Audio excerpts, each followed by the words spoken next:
Love death and robot season 1 का first episode. ये समय शुरू होता है भविष्य में, लंदन शहर में, जहाँ पे हम 3 दोस्तों को देखते हैं जिनका नाम होता है सोनी, आइवरीना और वेस, जो कि एक कंटेनर को उठाकर एक बिल्डिंग के अंदर लेके जा रहे होते हैं जिसके अंदर उनका बीस्ट रहता है, जिसे इन लोगों ने यहाँ पे बीस्ट फाइट के लिए लाया था, जो कि एक तरह की अंडरग्राउंड फाइट होती है जिसमें लोग खुद लड़ने के बजाय उनके बीस्ट के दिमाग को अपने दिमाग के साथ जोड़ देते हैं और फिर अपने बीस्ट को फाइट में उतारते हैं, और जो भी बीस्ट दूसरे बीस्ट को मार देता है वो फाइट जीत जाता है। वही उसके ओनर को विनर बना दिया जाता है। और आज यहाँ पे 3 लोग इसी फाइट के लिए आए हुए थे, जहाँ पे सोनी का फीमेल बीस्ट रहता है कार्निवोर। लेकिन तभी सोनी के पास इस फाइट का ऑर्गेनाइजर डीको आ जाता है। डीको सोनी को कहता है कि अगर तुम आज की फाइट हार जाती हो तो मैं तुम्हें 5 लाख पाउंड दूंगा। लेकिन सोनी मना करते हुए कहती है, हे मूवी के चाहने वालों, हम आपके लिए लेकर आए हैं एक धमाका ऑफर। नेटफ्लिक्स और अमेजोन पर भारी भरकम छूट आपके सामने अभी प्लान लिखे हुए हैं। अगर आपको हमारे प्लान चाहिए तो दिए गए व्हाट्सएप नंबर पर कांटेक्ट करें। नेटफ्लिक्स और अमेजोन जैसे किसी भी प्लेटफॉर्म के लिए संपर्क करें। मैं आज तक एक भी फाइट नहीं हारी हूँ और आज भी नहीं हारूंगी। और ये कहकर वो वहाँ से चली जाती है। जिसके बाद डीको के पास आइवरीना आती है और कहती है कि 1 साल पहले सोनी के ऊपर कुछ लोगों ने जबरदस्ती की थी, जिसके बाद उन लोगों ने उसके शरीर पर काफी सारे कट्स लगा दिए थे और इसी चीज का बदला लेने के लिए वो अपने 20 से आदमियों को हराती है। उसे पैसों का कोई मतलब नहीं है। जिसे सुनने के बाद डीको फिर कहता है कि अगर सच में ऐसा हुआ है तो मैं सोनी को हारने के लिए नहीं कहूँगा। वही ये तीनों लोग फिर फाइट के लिए रिंग में पहुंच जाते हैं और तभी वहाँ पे सोनी का अपोनेंट भी आ जाता है। इधर सोनी कार्निवोर के दिमाग के साथ खुद के दिमाग को जोड़ देती है और उसे फाइट करने के लिए भेज देती है। वही दूसरी तरफ सोनी का अपोनेंट भी अपने बीस्ट टर्बोरैप्टर के दिमाग को अपने दिमाग के साथ जोड़ देता है और थोड़ी देर के बाद उनके बीस्ट के बीच में फाइट शुरू हो जाती है, जहाँ पे पहले तो कार्निवोर टर्बोरैप्टर पर काफी भारी पड़ता है, लेकिन फिर देखते ही देखते टर्बोरैप्टर कार्निवोर पर भारी पड़ने लगता है और उसे हराने लगता है। जिसके बाद टर्बोरैप्टर कार्निवोरस के पेट में एक चाकू घुसा देता है और उसे मारने वाला होता है कि तभी कार्निवोरस अचानक से टर्बोरैप्टर पर हावी होने लगता है और इसी तरह टर्बोरैप्टर के हमले से बचते हुए कार्निवोर उसके ऊपर वार करती है और टर्बोरैप्टर का सर उससे अलग कर देती है, जिससे सोनी ये फाइट जीत जाती है और पूरे स्टेडियम में सभी लोग कार्निवोर को चीयर करने लगते हैं। लेकिन वही डीको को ये बात पसंद नहीं आती कि सोनी ये फाइट जीत गई है और वो गुस्से में उठकर चला जाता है।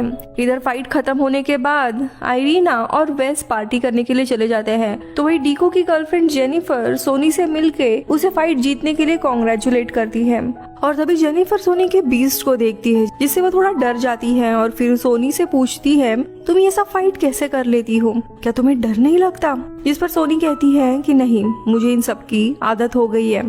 जेनिफर फिर धीरे धीरे सोनी के पास आने लगती है और फिर जैसे ही वो दोनों एक दूसरे के काफी करीब आ जाते हैं, जेनिफर सही मौका देख के अपने हाथों से ब्लेड निकालती है और इन ब्लेड को सोनी के सिर के आर पार कर देती है और फिर सोनी को नीचे जमीन पर फेंक देती है। इसी बीच में डीको वहाँ पे आ जाता है और वो सोनी से पूछता है, क्या तुम्हें अब डर नहीं लग रहा? जिस पर सोनी कहती है, तुम्हारी ये चाल काफी अच्छी थी। वही जेनिफर फिर अपने पैरों से सोनी के सर को पूरी तरीके से अलग कर देती है, लेकिन इतनी बुरी तरह से घायल होने के बाद भी सोनी कहती है कि मैं सोनी नहीं हूँ और बस उसकी बायोवेयर प्रोसेसर हूँ। और तभी वहाँ पे एक स्पीकर में से सोनी की आवाज आने लगती है, जो कह रही होती है, जब मेरे ऊपर जबरदस्ती हुई थी तब आयरीन और वेस सोनी के सिर्फ शरीर को ही बचा पाए थे। सोनी आगे कहती है कि मुझे फाइट में जाने से डर नहीं लगता, क्योंकि जब मैं फाइट में जाती हूँ तब मैं अपने जिंदगी को भी जोखिम में डालती हूँ। वही अब सोनी की बातों से हम ऑडियंस ऐसा गैस कर सकते हैं कि सोनी की मौत के बाद आयरीन और वेस ने उसका दिमाग की एक कॉपी बनाई थी, जिसे उन्होंने फिर एक कंप्यूटर सॉफ्टवेयर में डाला था और फिर बायोवेयर प्रोसेसर की मदद से उन्होंने एक क्लोन बनाया, जिसकी मदद से सोनी अपने काम कर पा रही थी। यानी जबरदस्ती के बाद ही सोनी की मौत हो गई थी। तो वही दूसरी थियरी ये भी हो सकती है कि सोनी के मौत के बाद आयरीन और वेस ने सोनी के दिमाग की कॉपी बनाई,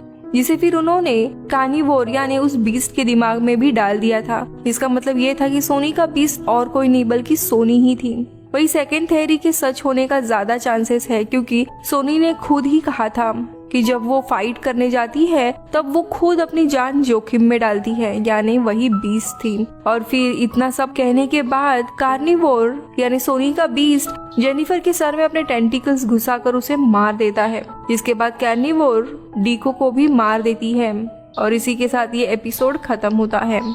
दूसरा एपिसोड है 3 रोबोट्स, जो कि वापस फ्यूचर समय में शुरू होता है, जहाँ पे इंसानों की गलतियों के कारण, अपोकलिप्स के कारण अब इंसान खत्म हो चुके हैं और साथ ही पृथ्वी पूरी तरीके से बंजर बन चुकी है। तभी हम 3 रोबोट्स को देखते हैं जिनका नाम था के, एक्सबॉट और 11। ये तीनों रोबोट एक साथ रहते थे और अलग अलग शहरों में घूमा करते थे ताकि वो जान सके कि इंसान कैसे रहा करते थे। और ऐसे ही एक दिन तीनों एक नए शहर में आते हैं, जहाँ पे वो एक बास्केटबॉल कोर्ट में पहुँचते हैं, जिधर वे लोग कुछ मरे हुए इंसानों के कंकाल देखते हैं। और रोबोट 11 इनकी पिक्चर लेने लगती है, तो वही एक्सबॉट एक दूसरे कंकाल को हिला रहा होता है। तो वही दूसरी तरफ के को एक बास्केटबॉल मिलता है, जिसे वो एक्सबॉट और 11 को दिखाता है, जिसे देख के पूछता है कि ये क्या चीज है, जिस पर 11 कहती है इंसान इससे खेला करते थे।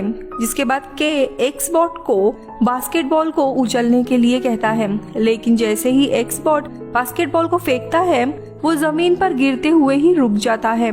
और फिर ये देखते हुए के उसका मजाक बनाते हुए पूछता है बस इतना ही, जिस पर के जवाब देते हुए कहती है कि हाँ, इंसान इतने में ही खुश हो जाते थे। वही फिर ये तीनों एक रेस्टोरेंट में आते हैं, जहाँ पे एक्सबॉट एक खराब हुए बर्गर को देख के से पूछता है कि इंसान इसका क्या करते थे। तो के कहता है कि इंसानों को उनके शरीर में ताकत के लिए इसे खाना पड़ता था। पर के की बातें एक्सबॉट को काफी अजीब लगती है और कहता है कि हमारे पास तो ताकत के लिए फ्यूजन बैटरीज है, जिससे हमारा काम हो जाता है। मगर 11 जो उनकी बातें सुन रही थी वो आगे बताती है कि कैसे खाने के बाद इंसानों के डाइजेशन सिस्टम खाने को पचाती थी और उन्हें ताकत मिलती थी। अब आगे ये लोग एक इन्वेस्टिगेशन करने के लिए खाली घर में जाते हैं, जहाँ पे उन्हें एक बिल्ली मिलती है। और क्योंकि उन्होंने इसके पहले कभी भी जिंदा चीज को नहीं देखा होता, एक्सबॉट पूछता है कि ये क्या चीज है, जिस पर 11 कहती है कि ये एक जानवर है जिसे इंसान पाला करते थे। उनकी बातें चली रही होती है कि तभी बिल्ली एक्सबॉट के गोद में आकर बैठ जाती है और बिल्ली को अपने गोद में ऐसा बैठा देख एक्सबॉट थोड़ा डर जाता है और फिर पूछता है इसे मैं कैसे हटाऊं। मगर के जानबूझ के एक्सबॉट को डराते हुए कहता है अगर तुम इसे हिलाओगे तो ये तुम्हारे ऊपर ही फट जाएगी, जिसे सुन एक्सबॉट और भी डर जाता है।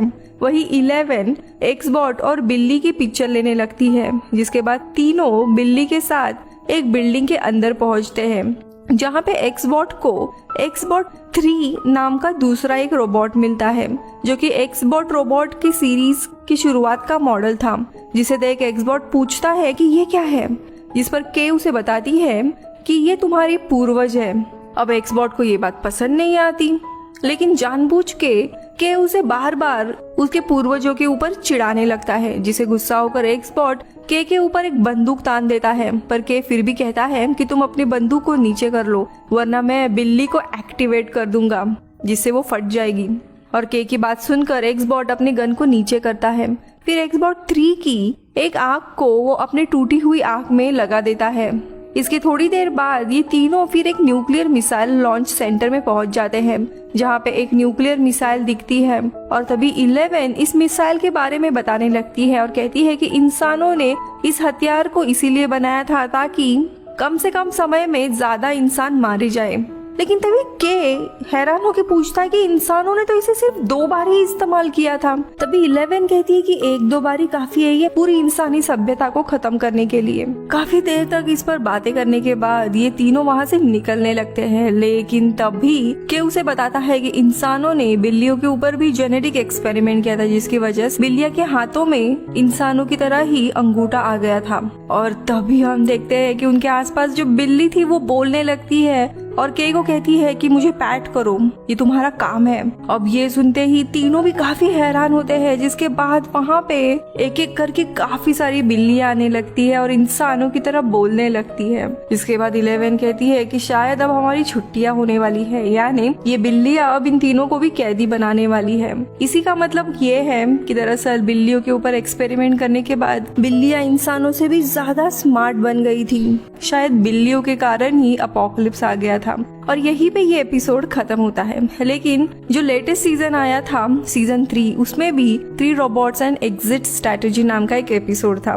सेम टाइमलाइन दिखाई है, जैसे इंसान नष्ट हो गए हैं, लेकिन कुछ गिने चुने इंसानों ने शायद मार्स पे कॉलोनी बनाई है और हम एक एस्ट्रोनॉट को देखते हैं जो मदिरा का सेवन कर रहा होता है। लेकिन जैसे ही वो हेलमेट खोलता है वो बिल्ली होती है, यानी अर्थ की कुछ बिल्लियां इतनी स्मार्ट हो गई थी कि वो इलॉन मस्क का रॉकेट यूज करके मार्स पे चली गई थी और वहां पे उन्होंने अपनी कॉलोनी बनाई थी। और बिल्ली अंत में पूछती है, क्या तुम इलॉन मस्क को यहाँ पे एक्सपेक्ट कर रहे थे क्या? और एपिसोड इधर ही खत्म होता है। Bye bye.